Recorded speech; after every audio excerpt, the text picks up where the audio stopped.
Alright. I ironed the green screen last night, but because my cat's a asshole, to hang it up so it doesn't tear it down. I hope it's not too wrinkly. Anyways.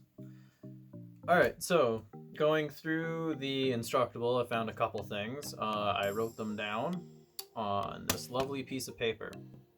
Step 1 and 2 don't really need to be separate, they can be combined. It's also missing some parts. The reason the author didn't include it is because they're in a bundle, but if you're not buying that bundle, this is really nitpicky. You should still have all the parts listed, like even if it's like a small little detail. If you've worked or at least looked at Nintendo products before, they require a special 3, it's like the, I forget what they're called, screwdriver names are weird, but there's like the 4, the plus sign. Nintendo likes to use 3-star, or not 3-star, but like 3-tipped screwdrivers, and that's required to open up the thing, so you can't even start it if you don't have one. So list all the stuff. That, and in step 2 it explains what connectors you'll need. You may as well include that when you're listing all the parts, because the parts are going to require. So step 3, I didn't have any problems with actually. The diagram is extremely useful to see what you need to clip away. I looked at On My Adventures a couple videos explaining how to do it, and his was like one of the few ones that included that nice nifty diagram, so kudos, I guess.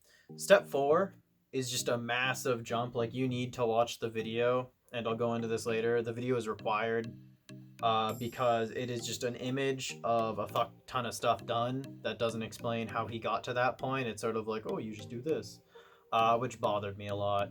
So step 5 is cool because he ends up covering the camera in the video, but there's still a few problems with it. I appreciate he included a picture explaining, but it's still a really blurry picture, and I'll try and get like a image, but I don't even think my camera can get a picture of it. The pin is like super tiny, and you need to get the right one, and there's a bunch of other stuff. You don't want to solder to the wrong part. Okay, so something very important that I found, and something that I think backs up the claim that watching random YouTube videos is helpful, because I recalled there was one YouTube video where a dude was repairing a computer, and the person said it wouldn't start, and they tried everything to fix it, and the one dude looked at what they did, and he said this wire is touching a resistor, and so it won't start. Exact same problem I encountered. So you got to move the wire away from the resistor. I noticed in his comments somebody probably ran into the exact same issue because it sounded just like it. It was not clear in the instructions, and that's a big no-no because it won't work if you don't. So even if you think like, oh, this is like a small issue, like nobody would be that stupid. Like, you're meant to teach people, so you should teach them as much as you can about it.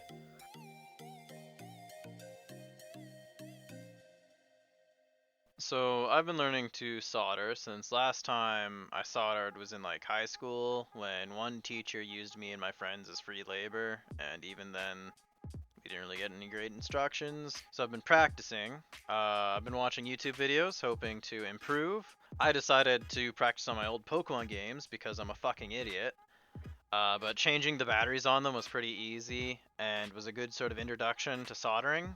What you'll need is a replacement battery, a soldering iron. I pulled mine out of a shed on my parents' farm, but you'll probably get one from a store. You'll probably also want some solder, since that's like a key ingredient to soldering, who would have guessed. Also, a great tool and a surefire way to make yourself look 30 years older are some magnifying glasses. So you're probably gonna need parts. I grabbed mine off of Retro Modding. It was a pretty good website. Didn't have any problems with it. Had basically everything I needed.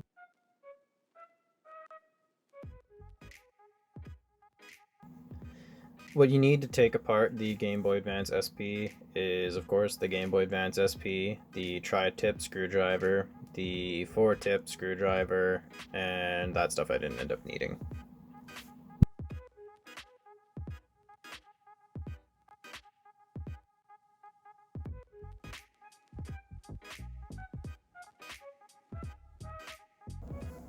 Alright, and what you're going to need for this part is your Game Boy Advance, backlit screen with the proper connector, a solder and soldering iron, tweezers if you need them, same screwdrivers as before, so a tri-tip and a 4-tip, knives, nippers, and other sharp objects, and sandpaper sticks.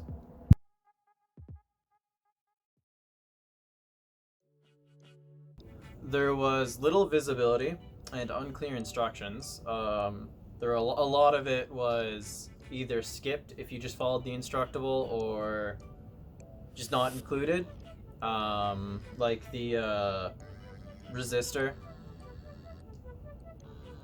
it doesn't work if it touches that resistor. It may be common sense to you, but like, don't gloss over it entirely, because again, there was a comment where a dude had that problem, and I don't even know if it was resolved because nobody commented on it, and I'm not because I'm a dick. In tools, I don't know if it was just the one I had, but safety glasses. You're trimming the plastic off with those nippers. Like, I had projectiles coming at me. It was not fun. This was something that's messed me up for a while, and I honestly thought I just broke it. But then I scoured the internet. I managed to find like one post saying, yeah, so on the back of the Game Boys, the new screen you put in, it's metal. And if that touches the circuit board, that shorts out. And it just won't work.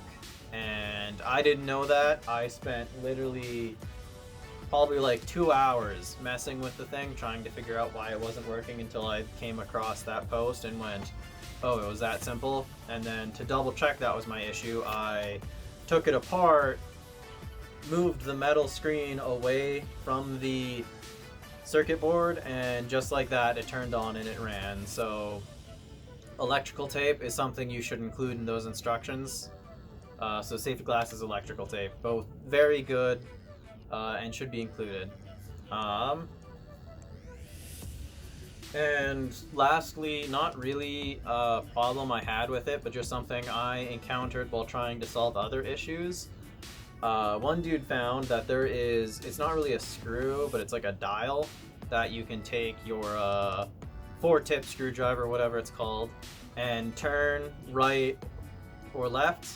If you turn it right, it increases the amount of power, and because you're now using a different screen, it needs more power because it's backlit. So if you want a better image, turn the screw, mess with it, you'll unscrew the entire Game Boy, take it apart, put it back together after adjusting that setting to get like the good color. You don't want to overturn it, you don't want to have it too low, so you're just going to mess with it to find what you like. But it's a cool tip, and I feel if you want to get the most out of this, you'll want to mess with that. So but that's most of the stuff I have out of the way for problems. Again, it mostly boils down to this Instructable is pointless without the YouTube video, where the YouTube video can just exist on its own. The most this Instructable served was to direct me to the YouTube video, which at that point a directory for video, like YouTube videos, would be much better. So I don't feel that this is necessary to make an Instructable, you know? I don't know if I'm just missing the point of Instructables, but like, I just don't get it. So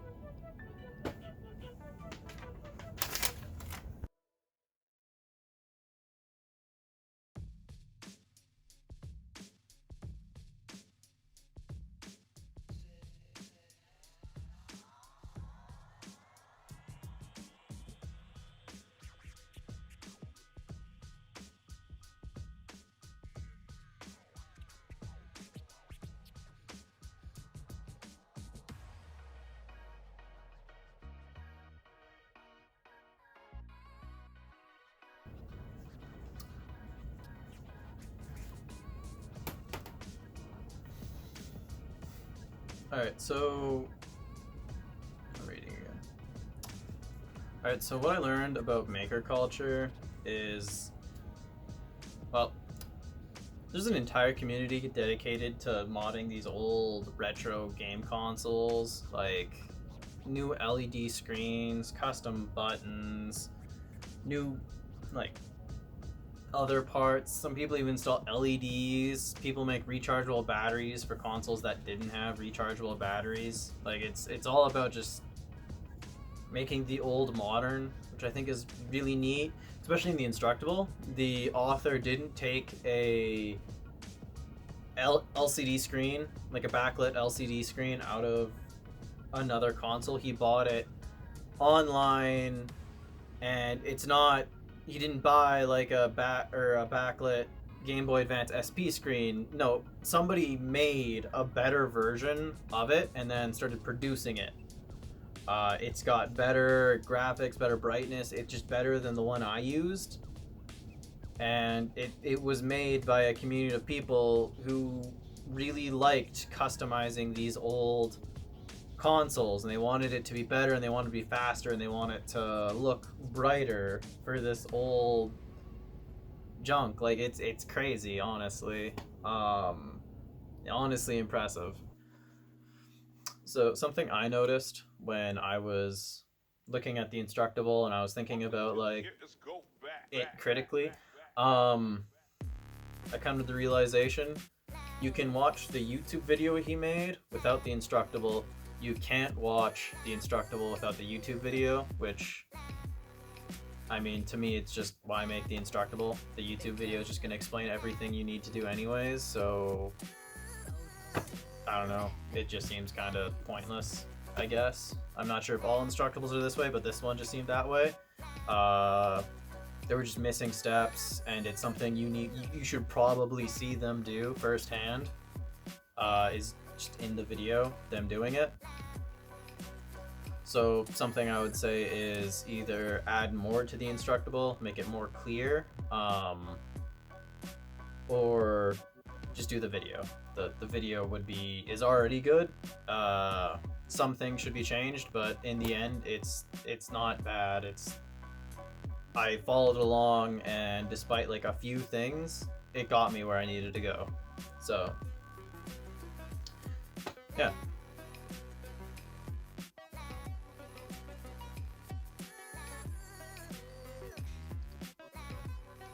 Alright, so for a more in-depth diagram, this is where you're going to be doing most of your work. On this backboard, the other side you don't really touch. Oh, I lost my mouse, hold on. Important areas to note are right here. As mentioned, you can turn that and it will adjust how much power is going to the screen. Other area note, I'm going to zoom in more over here, but that's where you'll be doing your soldering. Alright, and just a more zoomed in view of this weird screw thing. Turning it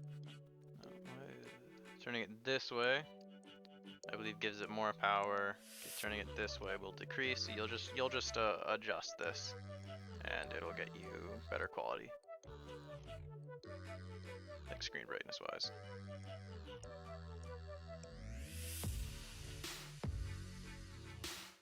Alright, so this is where you're going to be doing your soldering. Don't mind my really bad job, but you're going to solder this red wire to this pin right here. I believe it is DA1, if that helps. But you'll solder it to there. However, if you have, because I had my cord sticking straight out like this, it will touch that resistor and it will not start. So you can't touch that resistor, so put it to the side or something. Just avoid touching anything, I guess, really. And this is the step that was kind of skipped over on the Instructable page, but basically you're going to take the screen's adapter, so this one here, you're going to plug it into this one, which you then plug into the board where this would normally connect to here. So you just add this bit here, and then you can get pre-soldered or you can solder it yourself. You need to connect that red wire to where we showed off before. So I also, while finishing this video, just remembered that I should include one other problem I ran into. So there's metal on the back of this, right? And there's metal on part of the ribbon connector, at least mine had it. You will want to cover that with electrical tape. Because mine wouldn't work, I covered it and now it will work. So if you're running into it where it just won't read it, it'll boot up but it won't read game cartridges, that's probably your problem.